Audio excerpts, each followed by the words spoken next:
A UniPTV em Casa está no ar para falar com você, que fez do direito a sua profissão. Essa que é uma área muito importante para a sociedade, mas também muito difícil de ter destaque. Pois é, a concorrência é enorme. É preciso muito preparo para ganhar espaço no mercado. Foi pensando nisso que o UniP abriu o mestrado em Direito. É uma grande oportunidade para quem busca se destacar na área. Veja o recado do nosso coordenador. O programa de pós-graduação em Direito do UniP tem como área de concentração Direito e Desenvolvimento Sustentável, apresentando duas linhas de pesquisa: Desenvolvimento Sociopolítico Sustentável e a segunda linha, Regulação e Desenvolvimento Socioambiental. E é o único mestrado de uma instituição de ensino superior privado na Paraíba. Acesse agora unip.edu.br e saiba como se inscrever no processo seletivo do mestrado em Direito. Chegou a hora de evoluir nos seus estudos e transformar a sua vida profissional. Unip, transformamos quem transforma. Vale. Paulo, pode começar. Pode fazer a apresentação. Muito bom dia a todos. Saudações especiais ao professor Emiliano Borra, que nos brindará hoje com a sua fala. Em nome do programa de pós-graduação em Direito, que aqui eu estou representando em virtude de um problema pessoal do nosso coordenador-geral, professor Glauber Lucena, não ter podido comparecer, mas traz aqui o afetuoso abraço ao professor Emiliano, nossos agradecimentos à Anacrim, representada aqui pelo professor Rômulo, que é também professor do nosso programa. É uma grande satisfação contar com essa parceria e termos todos alunos e advogados criminalistas nesse encontro tão exitoso. Gostaria agora de passar a palavra ao professor Rômulo, que fará as devidas apresentações do nosso palestrante de hoje. Muito obrigado. Muito obrigado, professor Paulo Henrique. É sempre uma satisfação compartilhar qualquer projeto, qualquer ambiente acadêmico, profissional, com o professor Paulo Henrique, que é um profissional de grande respeito e um amigo muito querido, né? Bom dia a todas e a todos. Estamos sendo transmitidos pela TV Anacrim, pelo canal do YouTube, e já vou até pedindo para se inscreverem no canal da TV Anacrim, né, que é a Associação Nacional da Advocacia Criminal, e eu tenho uma satisfação, uma grande honra daqui no estado da Paraíba ser o presidente, saudar, agradecer também ao nosso presidente nacional, o professor e advogado criminalista, Dr. James Walker, e de forma especial saudar a todos aqui do Centro Universitário de João Pessoa, UniP, de forma ainda mais específica ao programa de pós-graduação em Direito e Desenvolvimento, na pessoa dos coordenadores, professor Dr. Glauber Lucena e o professor Paulo Henrique, que nos deu a satisfação exatamente de fazer a abertura deste evento. Então, vamos ter um ciclo de palestras internacionais, onde vamos ter a oportunidade de acompanhar professores europeus, professores dos Estados Unidos, nessa disciplina de Direito Penal Econômico e Desenvolvimento, e o UniP, em parceria com a Associação Nacional da Advocacia Criminal, tiveram essa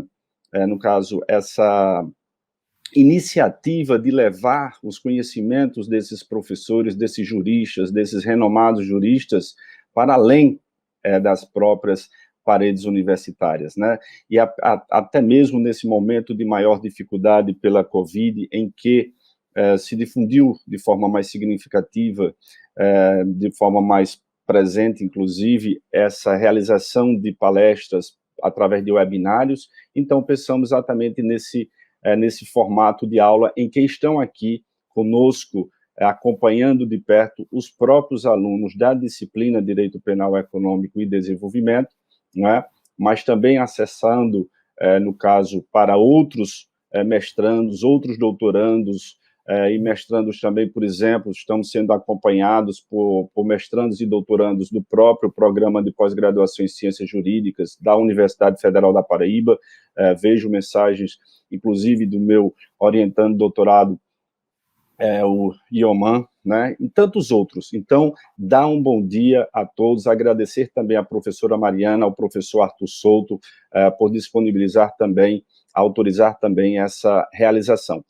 Mas hoje é o dia para iniciarmos esse ciclo de debates, ciclo de palestras internacionais, e eu escolhi com muito carinho, com muito apreço, que fosse iniciada exatamente por aquela pessoa que tem uma grande responsabilidade pela minha formação acadêmica, que é o professor Emiliano Borja, um dos maiores penalistas da Espanha, da Europa. É de muita satisfação, por exemplo, quando eu vou até mesmo preparar minhas aulas aqui com os manuais de direito penal, como os alunos gostam muito de chamar aqui no Brasil, os doutrinadores, o professor Emiliano sempre sendo citado, né? Se você olha, por exemplo, a obra de Rogério Greco, que é um dos penalistas mais citados, os autores mais lidos aqui em direito penal, uma das referências para sedimentar os seus posicionamentos é exatamente o professor Emiliano Borja, e vem tantos outros, como Tomás Vives Antón, Pepe Cussac, todos da Universidade de Valência, que têm uma importância significativa e um reconhecimento destacado na Escola de Direito Penal na Europa. Então, o professor Emiliano foi quem me acolheu, né, foi quem teve toda a paciência, na verdade, durante os 4 anos em que estivemos nessa passagem tão importante da minha vida, um dos momentos de maior felicidade, porque eu sempre digo que a Universidade de Valência e Valência são, na verdade, a minha segunda casa, né? Eu sempre enfatizo isso. E também dizia, quando eu estava lá no próprio doutorado, de que, para mim, não me importa simplesmente levar para o Brasil o tão sonhado título de doutor em Direito Penal, que foi fruto exatamente do convênio do UNIP com a Universidade de Valência, e desse convênio já tivemos 5 doutores e tantos outros eventos, como este mesmo estamos tendo agora. Mais do que o título que eu quero levar para o Brasil, eu quero deixar amigos, eu quero fincar aqui amizades, e é exatamente uma das maiores conquistas, porque eu deixei ali amigos, e sempre quando eu retorno à Universidade de Valência, é como se eu nunca tivesse partido, e foi exatamente isso que o professor Vicente Baessa, no jantar que o departamento ofereceu para mim de despedida, ele disse, tu vas, pero estás, ou seja, você vai, mas estará sempre conosco. E realmente, eu sempre estive com eles. Mas hoje é o dia para a gente assistir, ouvir, aprender com o professor Emiliano Borja, que é catedrático de Direito Penal da Universidade de Valência, né, uma das universidades mais respeitadas da Europa, com mais de 500 anos de tradição, renomado autor de vários livros, Política Criminal, os principais manuais de direito penal lá da Espanha, sempre tem a participação e a coautoria do professor Emiliano Borja. Ele alcançou o ápice da carreira acadêmica exatamente como catedrático, né? E sempre foi um dos maiores entusiastas por essa proximidade, no caso da Universidade de Valência com o Brasil, né? Através exatamente de sua grande amiga também, Belém Cardona, que foi possível a realização desse mestrado, e tivemos outros tantos momentos de pesquisa, porque ele coordenava um projeto de pesquisa sobre diversidade cultural, né? Autor de livros como, por exemplo, livros importantes que vários pesquisadores aqui no Brasil vão buscar, no caso, o apoio teórico como o direito penal indígena, enfim. Sem maiores delongas, então, eu passo com muita satisfação, porque é hora de brilhar aqui e para aprendermos com o professor Emiliano Borja. Professor Emiliano Borja Jiménez, bem-vindo, com muito gosto, com muita satisfação. La pantalla es toda tuya, es como tú estuviese aquí con nosotros en ese momento tan especial de aprendizaje y de confraternización entre Paraíba y Valencia. Bienvenido, profesor. Muchas gracias, profesor Rómulo. Es para mí un honor poder compartir estos momentos con mi discípulo Rómulo Palitot, que estuvo unos años con nosotros, y donde no solo tuvimos una relación de profesor y discípulo, sino también de amigos, ¿no? Y me permitió conocer Brasil por primera vez en una invitación de la UNIP, y luego volvimos en más ocasiones, siempre con aquel convenio tan fructífero entre la Universidad de UNIP y la Universidad de Valencia. desde aquella época, pues ahora, hoy en día, me llamó Rómulo para hablarles de los fundamentos del derecho penal económico y evidentemente les dije que sí, por esa entrañable relación entre estos dos países y estas dos instituciones. También recuerdo las aventuras viajando Rómulo y yo por el desierto del nordeste del país buscando el derecho penal indígena de algunas comunidades como los gurú, como los potiguara, y fueron años muy intensos y, digamos, muy fructíferos, no solo en lo profesional, sino en lo personal. Buenos días en Brasil y buenos días a todos y a todas en España. Hoy les voy a hablar de los fundamentos del derecho penal económico. Sin embargo, no solo les voy a hablar desde la perspectiva del derecho penal, sino también un poquito desde la perspectiva político-criminal e incluso criminológica, ¿no? En estos 50 minutos más o menos que me va a durar mi charla y con las preguntas y las cuestiones que ustedes estimen pertinentes realizar. Bien, el derecho penal económico está adquiriendo una gran relevancia, especialmente en las dos últimas décadas. Mire, yo les voy a poner un ejemplo de esa gran relevancia. Tres grandes discípulos míos, el profesor Rómulo Palitot, brasileño, como ustedes conocen, el profesor César Chávez, español, de aquí de Valencia, también ustedes lo conocerán porque constantemente está en unión con la UNIPEI, con Rómulo Palitot, y otro profesor colombiano, mi discípulo Renato Vargas Lozano, pues sus tesis doctorales que realizaron bajo mi dirección y que le dieron con excelentes resultados son una sobre Rómulo Palitot, sobre el delito de blanqueo de capitales. César Chávez la hizo sobre el delito de publicidad engañosa y Renato Vargas la hizo sobre la protección penal del sistema financiero. Con ello, ¿qué les estoy indicando? Les estoy indicando que si ya en la universidad, entre los discípulos, se están realizando tantas tesis doctorales sobre esta materia, es porque en la realidad, en la práctica y en la academia, el derecho penal económico está adquiriendo una relevancia primordial. Una relevancia que va más allá del propio sistema jurídico, que va más allá del delito, del delincuente, que está entrando en problemas tan relevantes que afectan a todo el mundo a través de la globalización. Simplemente les quiero hacer una comparación antes de entrar a debatir algunas cuestiones. Piensen ustedes que en el siglo XIX y durante gran parte del siglo XX el móvil económico de las personas normalmente era para salir de la miseria y por eso se perpetraban delitos como pueda ser el robo, el hurto, la apropiación indebida, la estafa. Hay obras que tenemos en España, obras desde épocas muy antiguas, de mucho antes que incluso se descubriera América, como el Lazarillo de Tormes o el Buscón.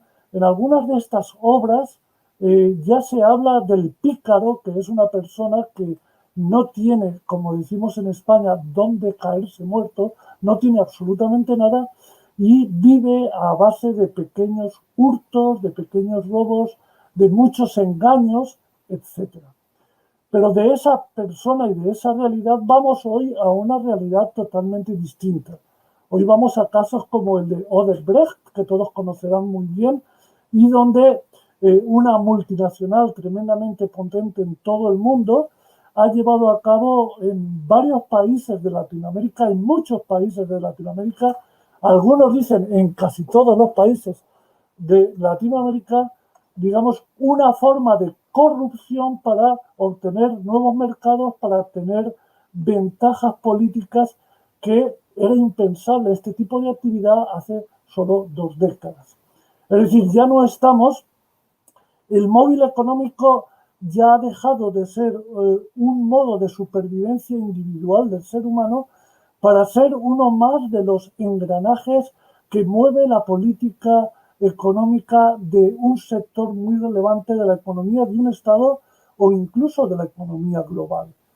Hoy el derecho penal económico nos afecta a todos porque algunas de sus conductas criminales afectan también a todos, ¿no? Pero antes me gustaría que pudiéramos deslindar algunos planos, el plano sociológico, político, criminal, del plano criminológico, para luego entrar en el plano ya más jurídico o económico. Es la primera idea que yo les quería hacer referencia. Porque cuando hablamos del derecho penal económico, estamos hablando de un sector del ordenamiento jurídico donde se tipifican unas conductas que afectan normalmente a lo que se denomina orden socioeconómico o para otros al orden económico integrado también por el orden empresarial, ¿no? Pero cuando hablamos de un aspecto más sociológico nos vamos a otro polo y vamos al de la realidad de un tipo de delincuente que crea un tipo de criminalidad.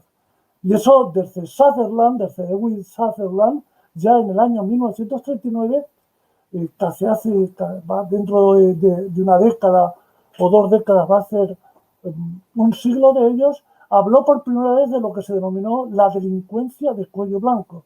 Es decir, cuando hablamos desde la perspectiva sociológica, trasladado el derecho penal económico a la perspectiva sociológica, hablamos de un sujeto que se llama de cuello blanco porque viste corbata, viste americana, es una persona que tiene automóviles muy lujosos, es una persona que ocupa en el estatus social una posición muy elevada, juega a la bolsa, está en relaciones políticas con, digamos, las figuras más relevantes de su ámbito geográfico, cultural, etcétera, etcétera. Y estas personas también perpetran delitos, aunque durante una parte, salvo en las últimas décadas, muchos de ellos, y hoy en día todavía muchos de ellos, depende del país que sea, no son ni perseguidos, ni enjuiciados, ni mucho menos condenados. Por otra parte, tenemos teorías, y me voy al ámbito criminológico, que intentan explicar por qué estas personas perpetran hechos delictivos en el ámbito de la empresa o en el ámbito de una organización o en el ámbito incluso individual, que corresponden con grandes estafas, con grandes apropiaciones indebidas, con delitos societarios, con delitos de información privilegiada, etcétera, etcétera. Luego iremos a ello. Y entonces aquí nos vamos a la criminología y lo que le interesa a la criminología es ver cuáles son las razones de la criminalidad de estas personas, que, ojo, frente a la criminología tradicional, recordarán ustedes donde las causas se buscan en el criminal medio, pues en circunstancias, alguna ocasión se han visto como genéticas. Ya ustedes recordarán en criminología las teorías del Lombroso y de la escuela positiva, pero fundamentalmente sociales, como la discriminación, como el poco poder económico, como la falta de educación, como la falta de interiorización de los valores morales, etc. Pero estas teorías no nos valen hoy en día para explicar por qué hay sujetos muy relevantes que perpetran hechos delictivos. Y no crean que son pocos, son muchos, aunque pocos sean los que sufren las condenas. El otro día leía yo un informe de la inspección tributaria en la Comunidad Valenciana, en el estado donde yo procedo, donde el 57% de las empresas que han sido investigadas habían llevado a cabo fraudes de naturaleza impositiva, sin entrar en otro tipo de fraudes, es decir, más allá de la mitad de esas empresas. Esto sería un ejemplo de que estamos ante una realidad que va más allá de que sea un caso anecdótico y que cada vez más, sobre todo con las crisis económicas, la crisis del 2008 y la actual crisis del coronavirus se está poniendo más grande. Bueno, aquí desde los tiempos de Sutherland surgió la teoría de la asociación diferencial, donde al final imitamos aquellas conductas en nuestro alrededor, digamos, que nos llevan a un patrón, y esas conductas nos llevan al patrón delictivo, porque en el ámbito empresarial está bien visto no pagar impuestos, pues esa es una explicación. Hay otras teorías como la de la neutralización, en donde se explica que el ámbito corporativo de la empresa, lo que realiza el dirigente empresarial es una excusa moral de su comportamiento delictivo que le es más proclive, porque si pago muchos impuestos no soy competitivo, porque en realidad es la forma de mantener la empresa y por lo tanto los puestos de trabajo, etc. Hay otras teorías como las del liderazgo que defienden que según sea la postura del líder, los subordinados van a seguir esa postura. O otras como dentro de esta teoría, la del deslizamiento del liderazgo, que lo explican desde el punto de vista criminológico, como desde arriba, desde el staff de la empresa, se perpetran hechos delictivos porque luego se desliza la responsabilidad a los subordinados. Yo no les quiero cansar porque no era mi idea hacer una tesis ahora sobre las causas criminológicas de este progreso de la criminalidad económica y de la empresa, pero quiero simplemente que vean otra perspectiva, además de la político-criminal o sociológica, quiero que vean también la criminológica. Ahora me voy a ir al propio ámbito del derecho penal económico y algunos de sus fundamentos. Cuando hablamos de derecho penal económico, ya aquí hay autores que quieren hilar muy fino si debemos de hablar de derecho penal empresarial o debemos de hablar de derecho penal económico o de algo distinto. La verdad es que eso da igual, porque al final lo importante no es el nombre que demos a las cosas, sino cuál sea la tradición de nuestro país. En Alemania se habla del Wirtschaftsstrafrecht, del derecho penal económico, y eso es lo que dio lugar a que en muchos países, en España se prefiriera esa expresión por la gran influencia que tenemos del derecho penal germánico y hablemos del derecho penal económico y hayamos trasladado esa nomenclatura a muchos países de Latinoamérica. Pero en otros países como en Francia se habla del derecho penal de los negocios, en Italia del derecho penal comercial, también se habla en otros países del derecho penal de la empresa. Lo importante es distinguir, llamémosle como queramos, aquí mi charla ha sido fundamentos del derecho penal económico, pero distinguir entre dos realidades distintas. La realidad de la delincuencia patrimonial de la realidad de la delincuencia económica, o como se llama en mi país, muy influido también por Alemania, de la delincuencia socioeconómica. Los países que prefieren hablar del derecho penal de la empresa es porque están más cerca del sistema anglosajón, que saben ustedes que utiliza la expresión corporate crime, el crimen corporativo o crimen de empresa, ¿no? Pero vuelvo a repetir, cualquiera que sea la nomenclatura que tenemos, no nos importa tanto esa nomenclatura como la propia realidad a la que afectan. Y aquí, en esa introducción histórica que yo les realizaba, cabe que tengamos que distinguir entre conductas que afectan a un ámbito patrimonial porque el individuo persigue un provecho patrimonial muy concreto, y estas normalmente se llaman delitos patrimoniales. De hecho, les voy a poner como ejemplo el Código Penal Español de 1995, nuestro texto punitivo vigente. En él, el título 13º se llama de los delitos contra el patrimonio y el orden socioeconómico. Aquí sabemos que hay conductas que son netamente patrimoniales, como el hurto, como el robo y hurto de uso de vehículo de motor, como la apropiación indebida, como la estafa, como los delitos contra la propiedad intelectual, etc.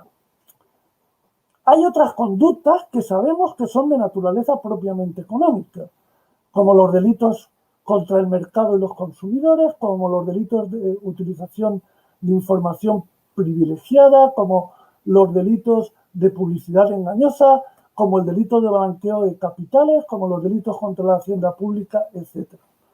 Ahora hablaremos por qué unos son netamente patrimoniales y otros son netamente socioeconómicos. Pero es que también, y en esto insiste poco la doctrina, y yo les quiero insistir, que tenemos también delitos patrimoniales que con carácter general son patrimoniales, pero que en una manifestación en la realidad pueden ser considerados delitos socioeconómicos. Y esto puede ocurrir, por ejemplo, con una estafa. Si yo para obtener dinero le vendo a un amigo un auto y le vendo el auto y él me paga 3.000 euros porque es un auto usado, pero de muy buena marca, un Mercedes-Benz, pero cuando le vendo el auto sin que él lo sepa, el auto no tiene motor, eso es un delito de estafa, y ese caso concreto afecta al patrimonio de la persona engañada. Es un claro delito contra el patrimonio individual. Pero si yo soy un constructor de viviendas, y esta realidad se ha dado mucho en mi país, y obtengo una entrada para construir viviendas de 12.000 personas que han dejado todos sus ahorros y me dan una entrada para que yo construya viviendas y luego tener su vivienda, y yo luego me marcho a otro país con ese dinero y no construyo absolutamente nada porque esa era mi intención, esa estafa no solo afecta al patrimonio de los ahorros de cada uno de los sujetos, afecta a la credibilidad del mundo de la construcción, afecta a la credibilidad del mundo del crédito, afecta a la propia credibilidad del Estado. Y por lo tanto estamos ante un ámbito que va más allá del patrimonio individual.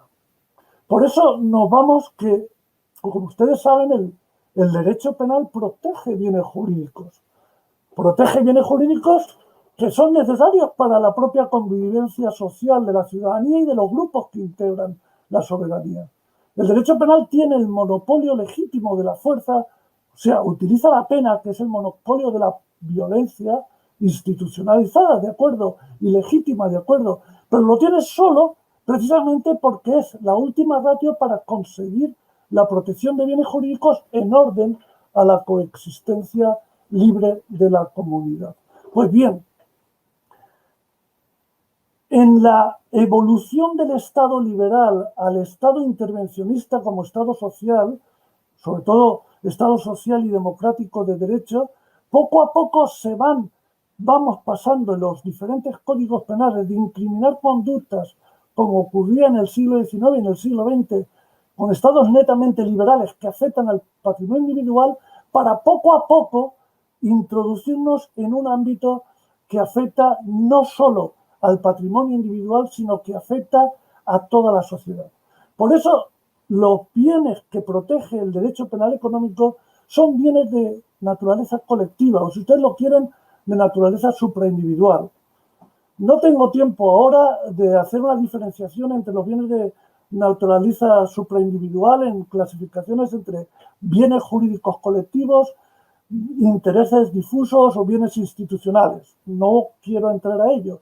Pero lo que sí que quiero que ustedes me entiendan es que hay un tipo de criminalidad que, por su trascendencia, afecta más, va mucho más allá, aunque siempre está el elemento económico, el elemento patrimonial presente, el elemento intencional del ánimo de lucro, de la corrupción, de los beneficios, en su repercusión afecta a bienes de naturaleza colectiva muy relevantes.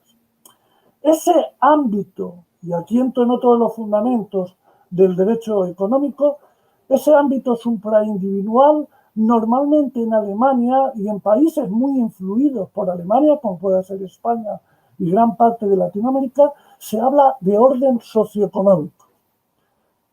¿Y en qué consiste el orden socioeconómico? Porque la mayoría de los bienes jurídicos que protege el derecho penal económico están relacionados con la protección del orden económico, del orden socioeconómico, o también le pueden llamar ustedes del orden económico y empresarial. No hay ningún problema. Ya les he dicho que la nomenclatura depende de la tradición jurídica de la que partamos. La realidad es lo que importa. Pues bien, la mayoría de los autores, partiendo con el padre del derecho penal económico, uno de los autores más relevantes del mundo, que ha llevado a una especie de especialización dentro del derecho penal, fue el profesor Klaus Tiedemann. Klaus Tiedemann, donde muchos profesores europeos de todas las partes, de todos los rincones de Europa y de Latinoamérica también, se formaron en su instituto que tenía en la ciudad de Friburgo, ciudad donde he estudiado muchos años, he investigado muchos años. En la ciudad de Friburgo prácticamente hubo una época que vivía yo más tiempo en Friburgo que en Valencia. Pues bien, Klaus Tiedemann nos dice, bueno, el derecho penal económico, el orden socioeconómico hace referencia a la intervención del Estado, a la intervención del poder público en el ámbito económico. O, si lo quieren ustedes, en lo que se llama la economía política. O, si lo quieren ustedes, en el conjunto de normas reguladoras de la distribución, de la producción y del consumo de bienes y servicios. Todo lo que interviene en esta macroeconomía hace referencia al orden socioeconómico. Luego, el propio Tiedemann, seguido por muchos de sus discípulos, pues en derecho en España, los grandes autores que han seguido la línea de Tiedemann en muchas partes, pues tenemos desde Barcigalupo, a Carlos Martínez Buján, a Adán Nieto, a Norberto de la Mata, a Lascurain, a muchos autores, algunos de ellos todavía jóvenes profesores, que están desarrollando toda la teoría económica del profesor alemán. Pues decía Klaus Tiedemann, podemos ver diferentes sectores. Entonces, si el ámbito económico está determinado por los sectores impositivos, por el sector financiero, por el sector crediticio, por el sector bursátil, por el sector del mercado y los consumidores, todas las conductas que atenten directamente contra estos sectores integran el orden económico. Él incluso fue más allá, no quiero aburrirles, pero hizo una división y dijo, bueno, hoy en día, por ejemplo, podríamos, el ámbito de la macroeconomía se desarrolla en muchos niveles. En un primer nivel tenemos la relación del Estado, no la relación del Estado, sino la propia integración del Estado en sociedades, digamos, supranacionales, ¿no? Como es el caso de España en la Unión Europea.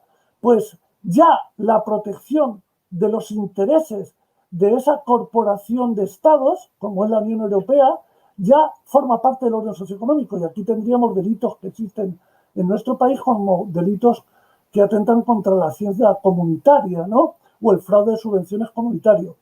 Luego, además, el orden socioeconómico se integra también por la relación que existe entre el Estado y el exterior, que no tiene por qué ser solo la Unión Europea. Y aquí tenemos delitos como contrabando, tráfico de armas, tráfico de estupefacientes, etc.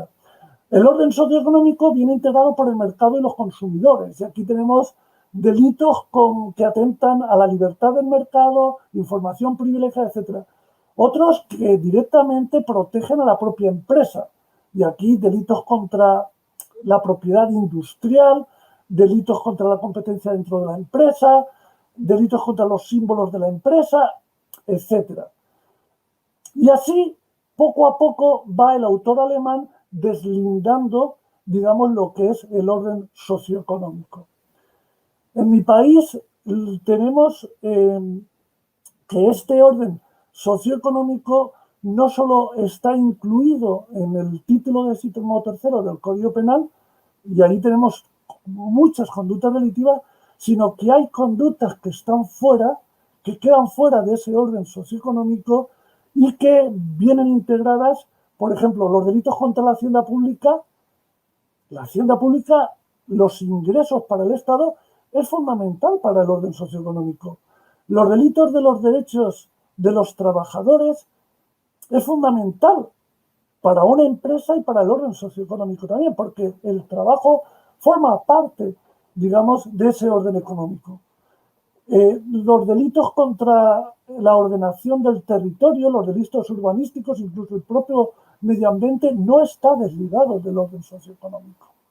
Y así, el orden económico llegamos a la consecuencia que viene integrado por un conjunto de figuras delictivas que tiene la particularidad que afectan no solo al patrimonio individual, que pueden afectar, sino que tienen en consideración bienes de jurídico supraindividuales relacionados con este orden económico, como les acabo de señalar. En estos fundamentos de derecho penal económico, yo les quería dar ahora solo unas ideas porque voy a pasar enseguida al debate para ver ustedes los términos que más les interesan de este debate. Pero, en primer lugar, ¿por qué existe la dificultad de perseguir, enjuiciar y castigar este tipo de comportamientos? No es muy difícil de saber. Históricamente, primero porque evidentemente los sujetos que perpetran estos hechos delictivos ocupan el estatus más elevado dentro del sistema social. Y ha habido siempre una connivencia entre el orden económico y el orden político, incluso, si ustedes me aprietan, con el orden incluso judicial, en la mayoría de los países. Por lo tanto, estas personas, cuando existieran estos hechos delictivos, que ojo, hasta muy entrados en los años 80, la mayoría de los países no tenían herramientas jurídico-penales suficientes para hacer frente. Pero aun cuando existan estos hechos delictivos, hay una protección por vía política de los individuos que perpetran estos hechos delictivos. Dense cuenta que muchos de estos hechos delictivos están relacionados también con la financiación ilegal de los partidos políticos. Y están relacionados también, digamos, con una poca profundización en el Estado de Derecho. Y hay poca profundización en el Estado de Derecho cuando la ciudadanía no tiene conciencia de que de este tipo de conductas tienen que ser perseguidas y que los autores perpetran crímenes muy graves. Es decir, todavía en muchos países existe la idea de que los poderosos tienen derecho a realizar este tipo de comportamientos y tienen derecho a que esos comportamientos sean impunes. Que en la conciencia de la ciudadanía quede claro, esto pasaba en mi país hace muchos años, en la transición democrática. Había periodistas que decían la función del Ministerio de Hacienda es que paguemos todos nuestros impuestos, la función de los ciudadanos es intentar evadirlos, ¿no? Esto hoy en día no se le ocurriría decir a nadie en mi país, pero ha habido una etapa para ello. Tiene que haber una concienciación social en la ciudadanía de que se tienen que perseguir estos hechos delictivos, porque si no existe esta concienciación, pues no logramos ello. Es importante la actitud de los medios de comunicación. En mi país los medios de comunicación han sido muy relevantes para perseguir muchos de estos casos que no venían perseguidos por la justicia, por esta connivencia que les he dicho. El que haya una prensa libre, el que haya una prensa, digamos, independiente, es relevante. Es también muy relevante la creación de órganos de persecución especializados. En mi país, desde que se crea la Fiscalía Anticorrupción, muchos de estos ilícitos han sido perseguidos y muchos de estos ilícitos han sido condenados. El someterse a las reglas de la transparencia internacional también es una medida político-criminal de lucha contra estos hechos delictivos. Bien, podría hablarles de muchas más cuestiones, y esto sería interminable, sobre el carácter accesorio del derecho penal económico, porque hay también un conjunto de sanciones, de infracciones y sanciones administrativas que en cada ámbito pueden funcionar muy bien antes de que llegue el derecho penal, de las leyes penales en blanco, de delitos de peligro abstractos que son, pero yo prefiero dejarlo para el debate con ustedes y agradecerles que me hayan escuchado con atención y estoy dispuesto a debatir con ustedes cualquier cuestión que no haya sido profundizada suficientemente o que tengan ustedes dudas, comentarios o sugerencias. Gracias por haberme escuchado. Muitas graças, professor Emiliano. Nossos agradecimentos por essa aula, por essa brilhante apresentação, né? Tenho certeza que todos acompanharam com muita atenção, apontando, inclusive, vários pontos dessa aula magna, né, sobre os fundamentos do direito penal econômico, que é base, inclusive, da nossa própria disciplina aqui do mestrado em Direito e Desenvolvimento do UNIP. Por isso, a nossa proposta até de levar, expandir um pouco mais pela TV Anacrim, que está nos acompanhando, e até peço para todos que estão nos acompanhando nesse momento, para se inscrever no canal da TV Anacrim, né? É só chegar lá, aí ao lado da tela e fazer a inscrição na TV Anacrim, que vai estar, essa aula vai estar, continuar, no caso, disponibilizada através da própria plataforma do YouTube, né? Ou seja, vai estar gravada, e de imediato eu já passo, porque como essa palestra tem, no caso, o formato exatamente para o próprio mestrado em Direito e Desenvolvimento do UNIP, do Centro Universitário de João Pessoa, então, estamos sendo acompanhados neste ambiente aqui pelos alunos matriculados na disciplina Direito Penal Econômico e Desenvolvimento, e eu já passo exatamente a palavra para um dos alunos que queira exatamente fazer alguma indagação, fazer algum questionamento, alguma pontuação, enfim, fica aí aberto para qualquer um de vocês.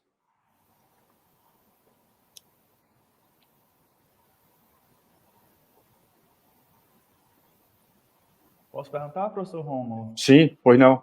Quem vai perguntar é o Ricardo Professor Emiliano, é Ricardo Magalhães, que é nosso discípulo aqui na Unip, e vai ser uma pergunta para ti. Se tu não compreendes bem, então depois haré em espanhol, ¿vale? Pero creo que ya estás acostumbrado com nosso portunhol, então está bem.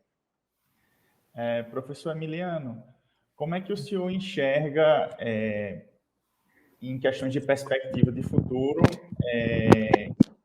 o uso de criptomoedas no uso de, como é que se diz, para fins de delitos penais econômicos? O senhor vê que isso vai trazer um desafio a mais, vai internacionalizar mais?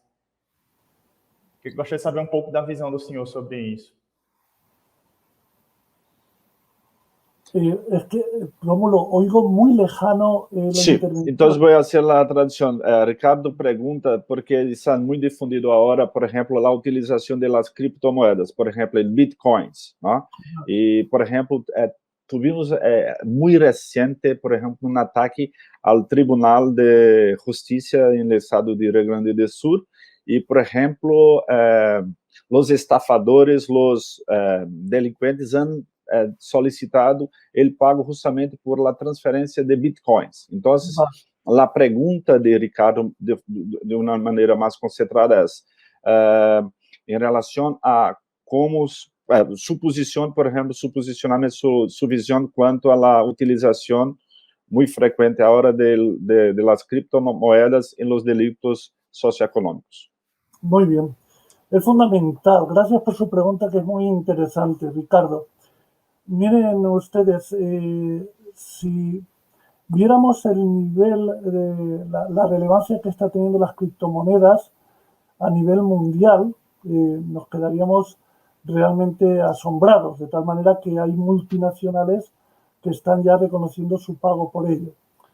¿Por qué tiene tanta relevancia la criptomoneda? Pues una de las razones fundamentales es por el lavado de activos tan relevante que se puede llevar a cabo. Es decir, hay una relación directa entre, en España se llama blanqueo de capitales, que constituyó la tesis doctoral precisamente del profesor Rómulo Palitot. Entonces, la criptomoneda se utiliza muchísimo porque ante un ataque informático donde se bloquean los ordenadores de una determinada empresa o de un determinado estado o de una determinada institución, un ataque similar sufrió los servicios del paro en mi país, es decir, los servicios del paro obrero dejaron prácticamente inservible el sistema financiero, el sistema informático, y también, aquí no se sabe, pero también suelen pedir los delincuentes informáticos suelen pedir el pago en criptomonedas, pues porque es casi imposible realizar luego el seguimiento de esos pagos. Por lo tanto, hay una relación directa entre las criptomonedas y el derecho penal económico. Porque si sabemos que una gran parte es decir, la propia delincuencia económica crea más delincuencia económica a través del mercado negro que se va originando por su propia actividad. Ese mercado negro hoy en día se sustenta fundamentalmente por criptomonedas. No digo que toda utilización de criptomonedas sea ilegal.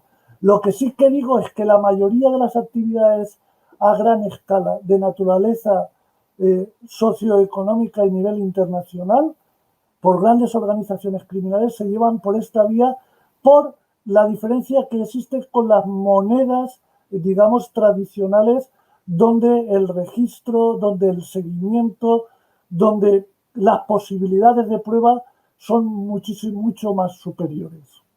Por tanto, uno de los objetivos que tiene que tener la justicia y la justicia mundial, porque esto no solo afecta a cada uno de los países, es como perviviendo este tipo de monedas, porque son muy demandadas, y ahí estamos con el hecho de el crecimiento de su valor en muy pocos años, ¿no? ¿Cómo mantener la legalidad y que no sean utilizadas, digamos, para blanqueamiento, para lavado de activos y restaurar, digamos, al sistema legal aquello que se ha originado en el ámbito delictivo? Ese es uno de los retos que tiene el derecho penal económico, que tiene la política criminal de todos los países y de organizaciones supranacionales. Muito bem, parabéns também, Ricardo, pela pergunta. Vamos facultar mais uma vez aos outros alunos, aos demais, para qualquer intervenção.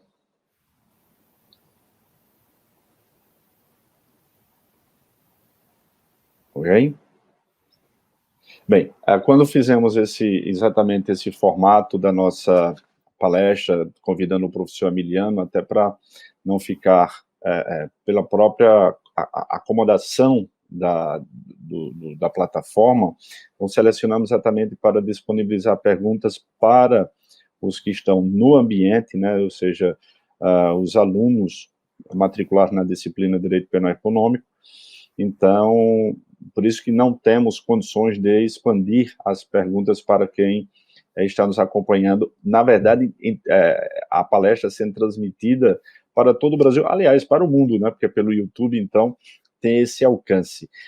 Mas, professor Emiliano, eu queria fazer uma pergunta, eu vou fazer em português, se não entender também eu volto a realizar exatamente em espanhol.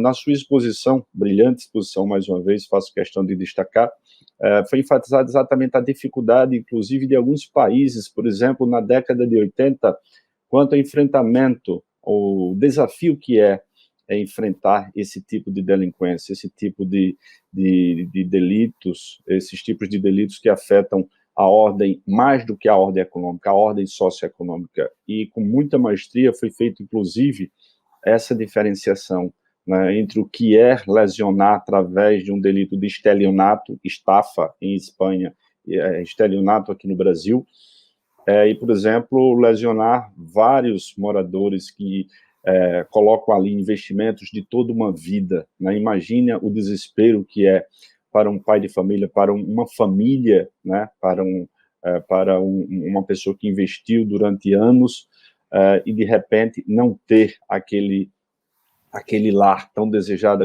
aquela casa tão desejada, sonhada e necessária para a sua própria família. Então, temos esses desafios. Mas queria saber exatamente por quê. Então, esses países tiveram essa dificuldade ao longo do tempo, lógico que foram buscando alternativas, implementando políticas criminais de combate efetivo à criminalidade econômica, e como está hoje, por exemplo, a Espanha, até mesmo a União Europeia, no enfrentamento destes delitos. Por exemplo, eu lembro, eu acompanhei até o caso, por exemplo, Baleena Blanca, que é um dos casos de maior referência, por exemplo, em relação à própria prática da lavagem de dinheiro, né, a partir de lá de Marbella. Por exemplo, eu quero saber como se dá até o enfrentamento da própria justiça, do próprio poder judiciário, por exemplo, no enfrentamento a figuras como, por exemplo, o genro do rei Juan Carlos, né, que, por exemplo, com a infanta chegou a perder o título de infanta. Enfim, como está sendo a política criminal espanhola e até mesmo no âmbito da União Europeia no enfrentamento a esse desafio em relação aos crimes que afetam a ordem socioeconómica. Bien, evidentemente la política criminal española en relación con la política criminal de la Unión Europea, evidentemente tiene que ir en el mismo camino. La Unión Europea cada vez, claro, la Unión Europea sufre muchísimos... hay una parte de su presupuesto que sufre mucha merma precisamente por conductas de esta naturaleza. Ella lo sufre en su propio patrimonio, por decirlo así, en su propio erario, porque las organizaciones criminales, digamos que llevan a cabo grandes estafas de subvenciones en la Unión Europea, y luego también cuando los países, digamos, no tienen una lucha político-criminal contra este tipo de criminalidad, sus economías se resienten muchísimo más, y luego eso también a la Unión Europea le cuesta, digamos, mucho dinero, y por esa razón es constante la política. Primero, en la Unión Europea creó una especie de código penal que se llama el Corpus Juris, aprobado en el año 2000 más o menos, donde hay primero una serie de... se implementan una serie de delitos con una propuesta programática que intentan proteger los propios intereses económicos de la Unión Europea, porque es necesario para luego el buen funcionamiento del resto de países. Tengan ustedes en cuenta que en este momento España va a recibir de la Unión Europea 145.000 millones de euros, que es muchísimo dinero por la crisis que hemos tenido tan fuerte del COVID. Entonces, para eso, pero la Unión Europea no solo se preocupa, digamos, de proteger su propio sistema económico, sino de que los países actúen contra todo tipo de comportamientos de naturaleza socioeconómica elevado. Y para eso, a través de los instrumentos normativos que tiene la Unión Europea, como saben ustedes, los reglamentos, las decisiones marco, las directivas, sobre todo a través de directivas, porque son instrumentos de armonización. La Unión Europea establece las líneas de actuación político-criminal en ámbitos tan relevantes como va a ser el blanqueo de capitales, fundamentalmente, junto con otras instituciones que tú muy bien conoces, Rómulo, a partir de ahí, con blanqueo de capitales, como defraudación tributaria, como fraudes a la seguridad social, etcétera, etcétera, ¿no? Y luego cada país, digamos, va implementando esa legislación penal. Esto se está realizando en la Unión Europea y en España, por supuesto, y en el resto de países bastante bien. Lo que es, digamos, instrumentalmente tenemos unas herramientas normativas jurídico-penales suficientes para hacer frente a esta criminalidad. El problema no es ese, el problema no es, desde el punto de vista normativo, de tener las herramientas suficientes, que es la primera base, tenemos que tener esas herramientas. El problema, desde el punto de vista, es que cada vez ya sabemos que las organizaciones criminales están adoptando el sistema de gestión de las propias corporaciones internacionales. Prácticamente cualquier organización criminal tiene una estructura de gestión idéntica a una estructura de gestión de una multinacional. Y en esa estructura de gestión cada vez, digamos, tan técnicamente perfecta, tan, digamos, acompasada, etcétera, es muy difícil luchar. Es muy difícil conseguir las pruebas, es muy difícil hallar a los responsables, es muy difícil, todo este tipo de comportamientos se hacen realmente difíciles. El caso que señalabas del blanqueo de capitales, la cantidad de delitos económicos que estamos teniendo en el sur de España, sobre todo en la zona de Gibraltar, junto con el tráfico de drogas, que somos puerta de dos mundos para el tráfico de drogas, junto con otros casos, como has señalado, los relacionados con la corona. Pues bien, cuando la Fiscalía ha dependido del gobierno y el gobierno ha tenido, sobre todo en el caso de la monarquía, ha tenido influencia por parte de la monarquía, digamos, la persecución de este tipo de criminalidad se ralentiza. No es lo suficiente para poder enjuiciar, perseguir y enjuiciar y, si son responsables, declararlos culpables. Cuando, en cambio, el fiscal no es un fiscal ad hoc, sino es de una institución muy independiente como la Fiscalía Anticorrupción, cuando estamos ante tribunales que están separados totalmente del poder político, cuando se les otorga herramientas suficientes para ello, cuando hay medios de comunicación que estén día tras día poniendo el acento en los pequeños fraudes en el proceso correspondiente o en la no actuación diligente de la policía o en el retraso de los jueces, cuando esto ocurre y además esto en las elecciones se paga con votos por el castigo a los partidos corruptos, entonces funciona el sistema. Esto se ha visto en algunos momentos de nuestra historia donde han sido castigados. Me voy a ir a uno de los problemas de delitos socioeconómicos más graves de mi país, relacionados con la financiación de partidos. Y voy a poner 3 ejemplos de 3 partidos distintos para que nadie me diga que ideológicamente estoy en uno u otro ámbito. En los años 80 y 90 el Partido Socialista gobernaba este país y se financió ilegalmente a través de comisiones de corrupción, etcétera, etcétera. Bueno, pues hubo varias sentencias condenatorias contra el Partido Socialista y luego perdió el poder y hubo un castigo doble a algunos dirigentes y luego al propio partido. Con el Partido Popular, que ha estado gobernando a nivel nacional, pues desde el año, bueno, ha habido varias etapas, pero desde el 2012 hasta el 2015 fue la última etapa, pues también a nivel nacional, con el caso Bárcenas, famoso caso Bárcenas, ya ha habido alguna condena sobre el caso Gürtel, que es de financiación ilegal, y donde se ha dicho que el propio partido era responsable. Ahora se puede decir por la incriminación de las personas jurídicas. Pero el caso Bárcenas sigue estando presente y ha sido uno de los casos que ha llevado incluso a que el Partido Popular perdiera elecciones a nivel central y a nivel local, ¿no?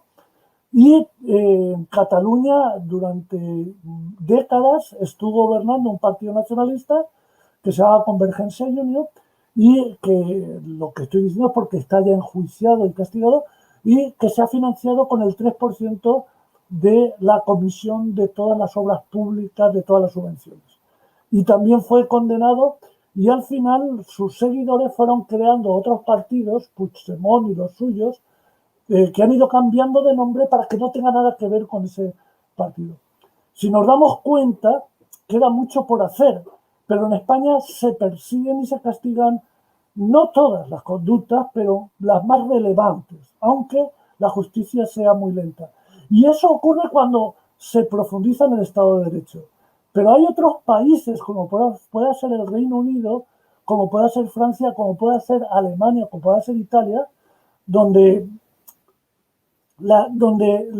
los sistemas de constatación de este tipo de criminalidad dicen que es tan grave como en España, y sin embargo no se produce ni tanta persecución ni tanta condena. Y no digo que sean democracias peores que la de España, sino a lo mejor es que los medios de comunicación no han puesto tanto el acento, o a lo mejor es que los sistemas de persecución de la Fiscalía Anticorrupción no han puesto tantos efectos. O a lo mejor ocurre también en algo que es típico en España. En España un político no pide nunca, no cesa en su cargo, no dimite jamás.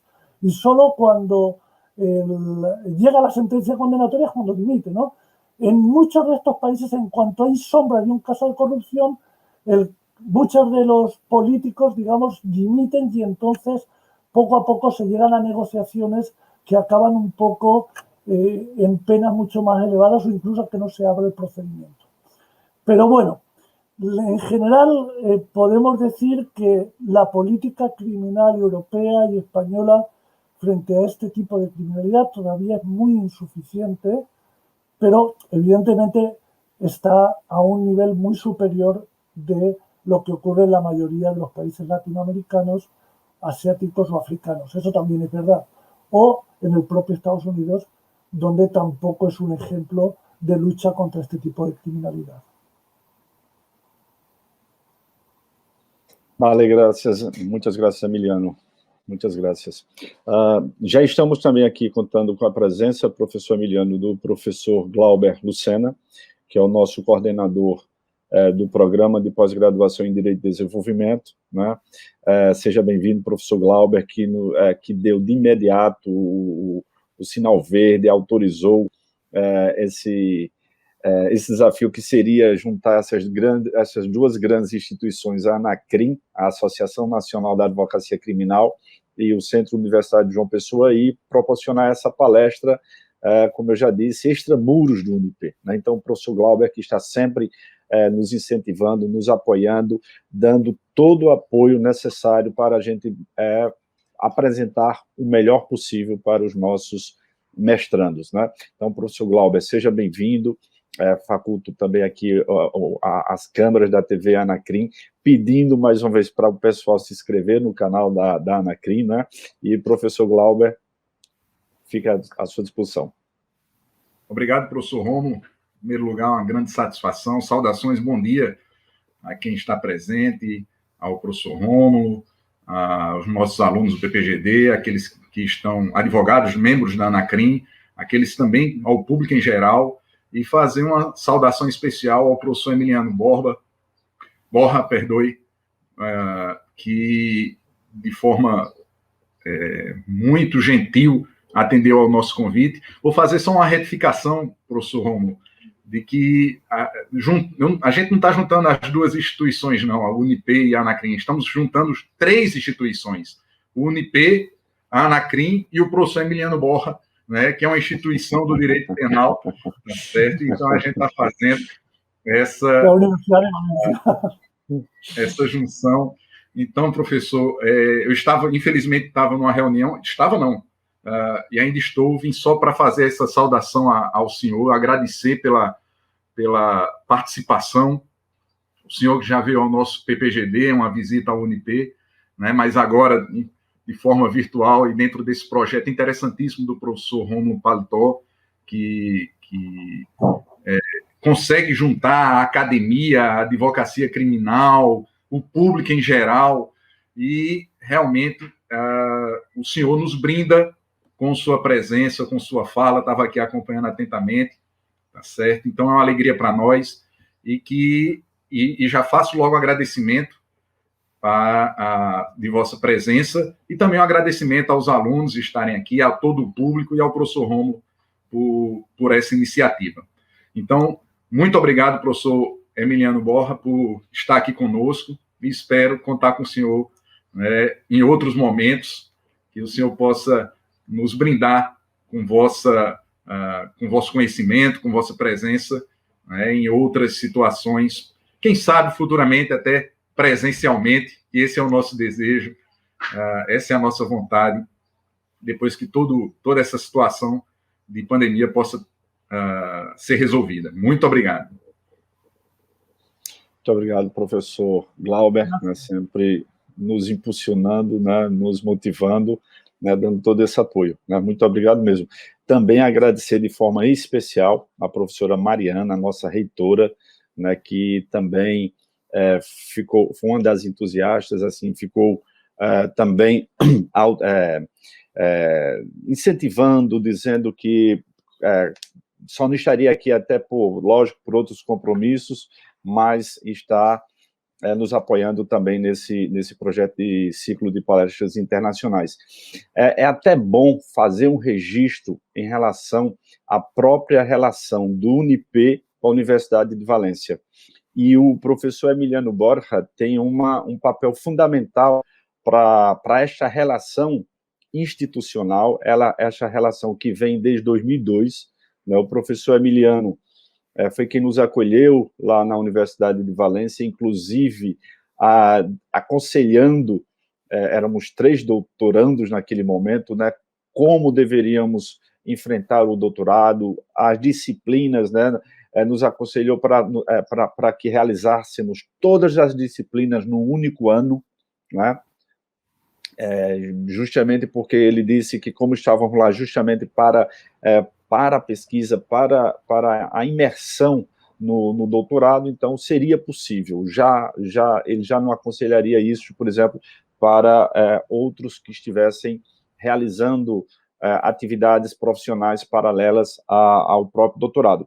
Então, Emiliano tem uma importância também para a UNIP, para essa parceria, esse convênio internacional que tem rendido excelentes frutos, vem rendendo, na verdade. Como eu fiz o registro, o UNIP tem 5 doutores, tivemos 5 doutores pela Universidade de Valência, o professor Emiliano Borja já esteve presencialmente aqui, creio que aqui no UNIP, acho que umas 3 ou mais, em 3 ou mais ocasiões, com publicações de obras entre as 2 instituições, com professores do UNIP, com professores da Universidade de Valência, já nos recebeu também, eu já fui palestrar também na Universidade de Valência, fruto desse convênio, né? Enfim, né, temos a participação de professores do Departamento de Direito Penal da Universidade de Valência, orientando alguns dos nossos alunos, inclusive a nossa mestranda,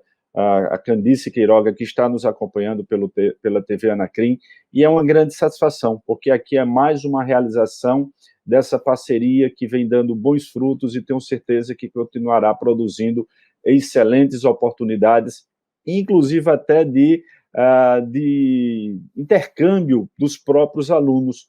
Se algum dos alunos, por exemplo, um dos nossos alunos, por acaso, venha a ter um desejo de realizar uma pesquisa lá na Universidade de Valência, eu tenho certeza que será bem acolhido, será bem recebido e engrandecerá, lógico, a pesquisa, a investigação de cada um, né? Eu estava até comentando com o professor Emiliano, antes da nossa entrada ao vivo, de que um dos momentos, por exemplo, que antecedia a pandemia de forma mais significativa foi quando eu estava solicitando o recebimento de um colega lá na Universidade de Valência para a realização do seu pós-doutorado, e o professor Emiliano ia exatamente recepcioná-lo. Tamanho essa bondade, essa generosidade do professor Emiliano, e ele disse: agora, Rômulo, vamos estar com a universidade fechando exatamente na próxima semana por causa da pandemia. E quando ele disse a universidade vai estar fechando, eu disse, puxa, eu fiquei assim, como pode, né?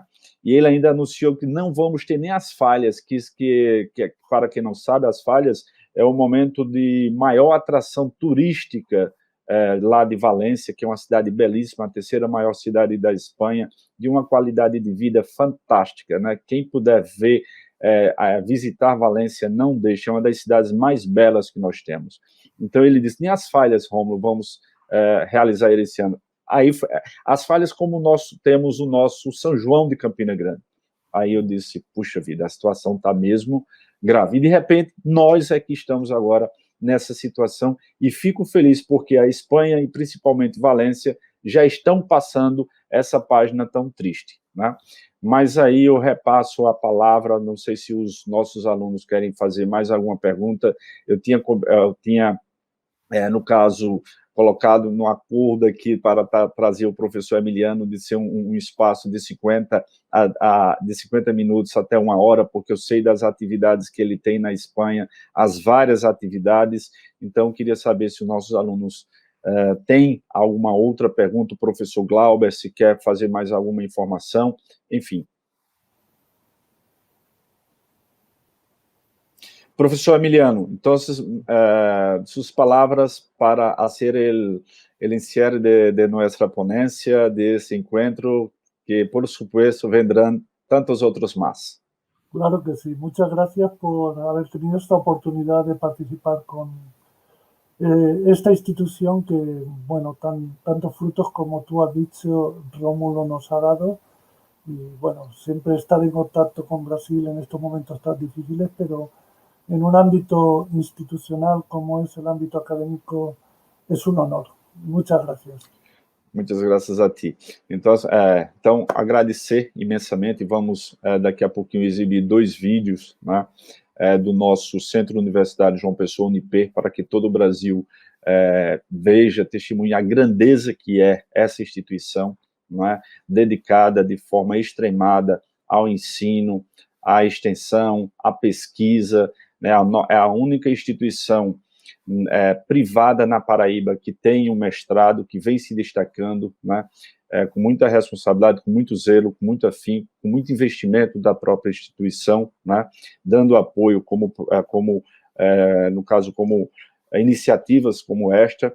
Então, agradecer também à Associação Nacional da Advocacia Criminal, a ANACRIM, né, através da presidência do nosso querido amigo, professor Dr. James Walker, que ele também, até quando estávamos falando da possibilidade da realização desse evento através da TV Anacrim, ele disse que ficou muito feliz, exatamente com as mesmas palavras do professor Glauber, porque era o diálogo entre a academia e a advocacia, né? Então, ele como professor, ele também tem essa mesma visão, ele também consegue aglutinar essas duas paixões da prática com a academia, enfim.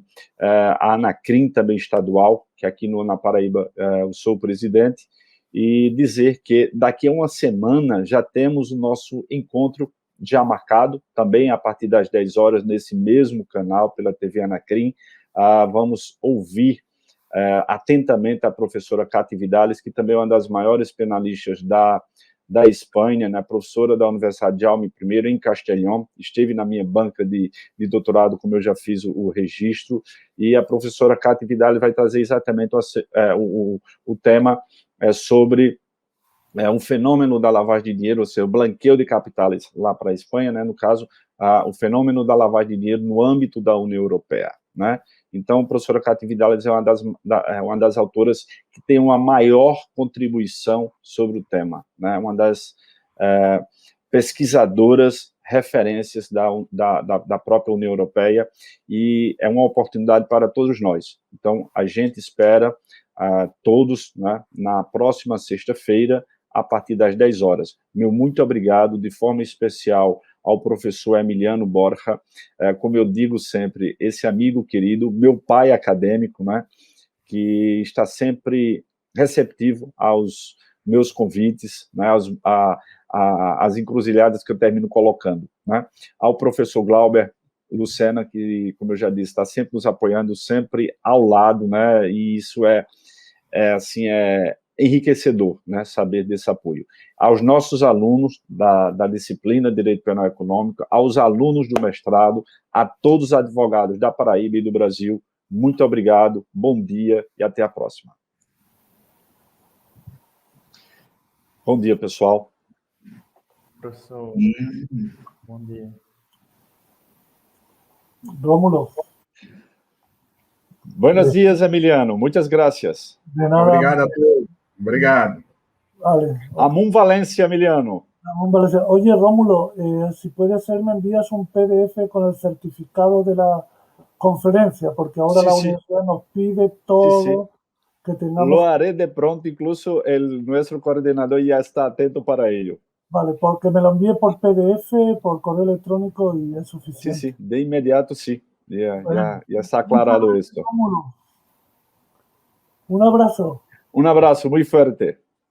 Un abrazo para todos del departamento, Emiliano. Gracias, de tu parte. Vale, gracias, hombre. Hasta pronto. Você sabia que o Unip já formou mais de 50 mil profissionais? É muita gente. E muitos desses alunos hoje se destacam em suas áreas de atuação. E é claro que a estrutura física, o corpo docente e todos os projetos que são realizados dentro da instituição contribuem para esse resultado. O curso de Direito possui o maior complexo jurídico acadêmico no Norte e Nordeste. As parcerias com juizados e tribunais de justiça do Trabalho e Federal oferecem experiência prática durante todo o curso. O bloco de medicina possui salas amplas e tecnológicas, além de uma estrutura laboratorial moderna e diferenciada. Os cursos da área de saúde também contam com uma ampla estrutura de laboratórios com equipamentos europeus de última geração. E nas clínicas escola, os alunos têm a oportunidade de oferecer atendimento gratuito para a população, vivendo a teoria na prática. Vários são os projetos de pesquisa e extensão que ajudam no aprendizado dos alunos e beneficiam a sociedade. São verdadeiros laboratórios para a vida profissional. O Complexo Laboratorial de Engenharia Civil é um dos melhores e mais bem equipados do estado. Os cursos de TI contam com um complexo de tecnologia, com laboratórios de ponta e que atende também a diversos outros cursos da instituição, como arquitetura e urbanismo e os cursos de design. Os alunos de educação física e os demais estudantes também têm acesso a uma ampla estrutura com piscina semiolímpica, piscina coberta e aquecida e muito mais. O corpo docente é altamente qualificado, sendo formado, em sua grande maioria, por mestres e doutores. Os professores têm acesso a programas de qualificação que são voltados para o aprimoramento de metodologias ativas. São eventos como a Sapiens, Semana de Atualização Pedagógica. Os alunos também contam com um núcleo de acessibilidade institucional, que auxilia no processo de ensino-aprendizagem, respeitando as necessidades individuais dos estudantes. A biblioteca abriga o hall de exposições artísticas e culturais, oferecendo conhecimento e cultura para toda a comunidade acadêmica e um acervo físico com mais de 160 mil livros, além de um acervo virtual com cerca de 300 mil títulos. Sempre atento às necessidades do mercado, o Unip oferece novos cursos de graduação como biomedicina, farmácia, nutrição, serviço social, design gráfico e outras opções de engenharia. Aqui você também encontra diversas opções de cursos semipresenciais e à distância, além de mais de 60 cursos de MBA e especialização, programa de residência médica e mestrado em Direito.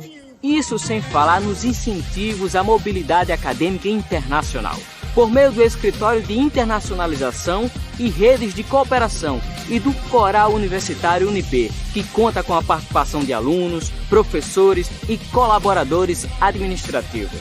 O Unip continua evoluindo, continua transformando teoria em prática para formar profissionais preparados e cidadãos cada vez mais conscientes. Unip, transformamos quem transforma.